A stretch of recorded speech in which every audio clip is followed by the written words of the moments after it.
साहब, पहनकर रेशमी कपड़े हम झूठी अदाकारी नहीं करते। हमारा खून ऐसा है कि हम वतन के संग कभी गद्दारी नहीं करते और समय आने पर उठा लेते हैं अपने हाथ में खंजर। हम यूपी बिहार वाले अपने माटी से कभी गद्दारी नहीं करते। तारा छाती पर मूंग दरते, तारा जीप पर नून रगड़ते, अभी बैठ के बंबई में बोला तारा रुआ के रसियस भरते। एक पवन सिंह है, कायरता जिस चेहरे का श्रृंगार करती है, मक्खी भी उस चेहरे पर बैठने से इनकार करती है। जब धनंजय सिंह जैसे लोग बैठे हो, जब प्रिंसू जी जैसे लोग बैठे हो, जगदम्बिका पाल जी जैसे लोग बैठे हो, तो भोजपुरी की आंधी को कोई रोक नहीं सकता। और जहां पवन सिंह है वहां भोजपुरी का हवन भी है। इसलिए याद रखो, तुम्हारी शख्सियत से सबक लेगी ये नई नस्लें। मंजिल पर वही पहुंचा है जो अपने पांव चलता है, बिटा देता है कोई नाम तक के खानदानों का, किसी के नाम से मशहूर होकर गांव चलता है। इसलिए जरा राज ठाकरे तक आवाज जाए, उत्तर प्रदेश बिहार से, दोनों हाथ ऊपर उठा करके जोरदार ताली बजाइए पवन सिंह जी आप सबों के बीच में। आओ गले लगे, ज्यादा खिसिया मत भाई,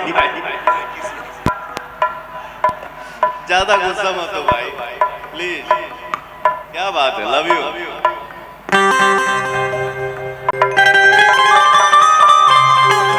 एक तो हमारे सावन के भजन आइल रहे, कवि के भाव बा, दीदी भोरही से पिया तैयारी जी, जीजा लेके आई जल्दी गाड़ी जी, जाए के बदे घर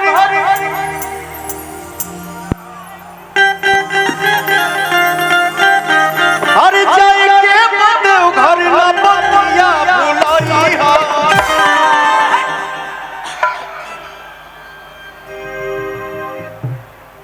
हरियर हरियर चूड़ी जीजा,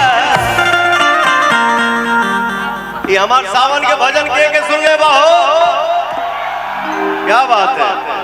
हरियर हरियर चूड़ी जीजा हमारो के ले, हरियर हरियर चूड़ी जीजा हमारो के ले।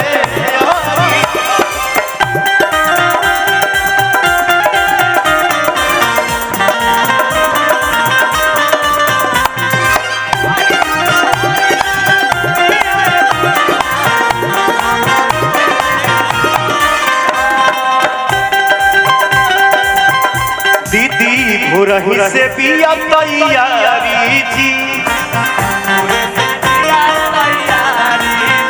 जीजा लेके आई जल्दी गाड़ी जी,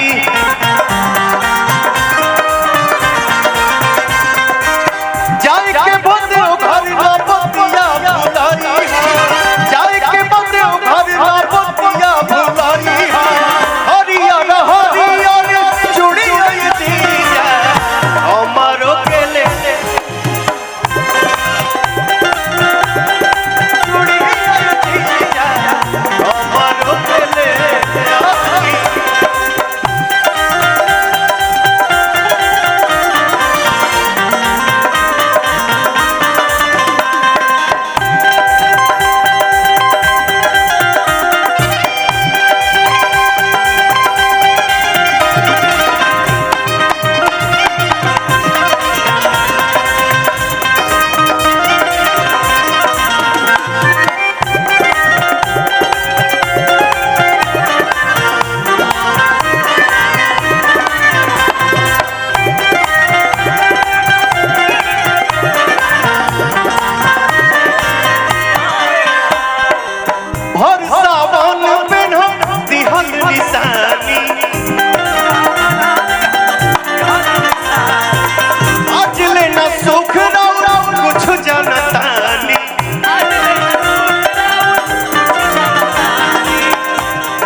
और का कह लिया हरे ती हो चोरा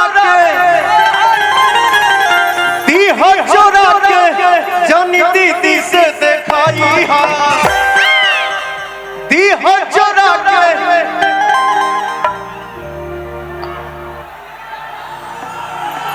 दी हो चोरा के जानी दीदी से देखाई हा हरियर हरियर चूड़िया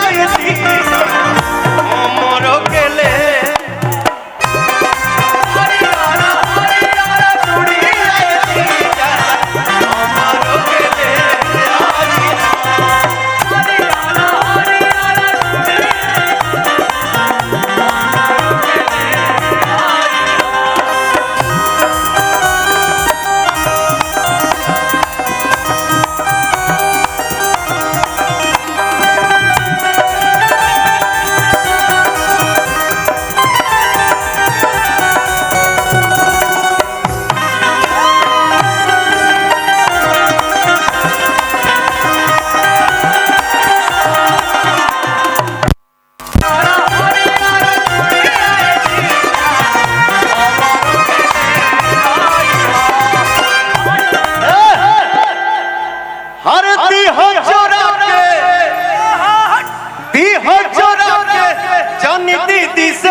चाहता हूं कि मंच के राइट साइड में हमारे जितने भाई खड़े हैं ये सामने खड़ा बढ़ा जा ये साइड खड़ा बढ़ा जा मैं देखना चाहता हूं कि भदेश्वर धाम में जितने कांवरिया भाई आए हैं किसके अंदर ज्यादा उमंग है और किसके अंदर ज्यादा जोश है ये आप लोग बारी बारी से दिखाइएगा अभी यार केहू ना बजाए खाली तू लोग बजाओ जा हरियर हरियर चूड़िया हमारो के ले हरियर हरियर चूड़िया रुक रे तनी तू लोग दिखावा जाता भैया अरे हरियर हरियर चूड़िया हमारो के ले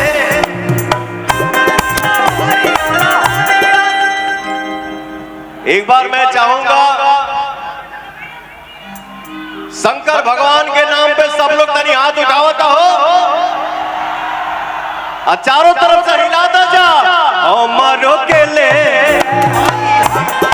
हरियर हरियर चूड़िया हमारो के ले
क्या गिरा है वो?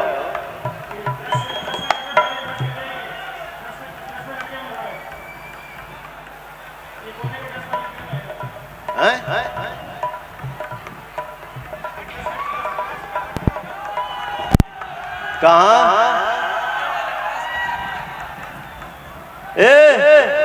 बिजली से खिलवाड़ मत करो लोग भैया।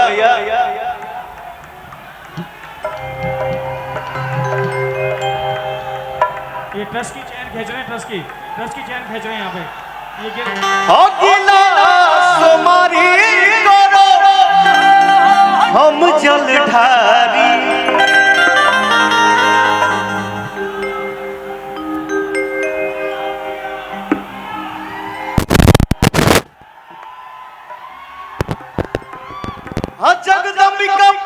जी धनंजय भैया अइले और ई पवन बिहारी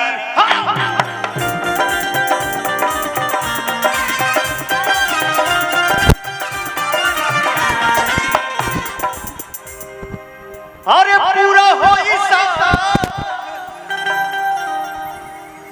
पूरा होई आशीर्वाद खूबे पाई हो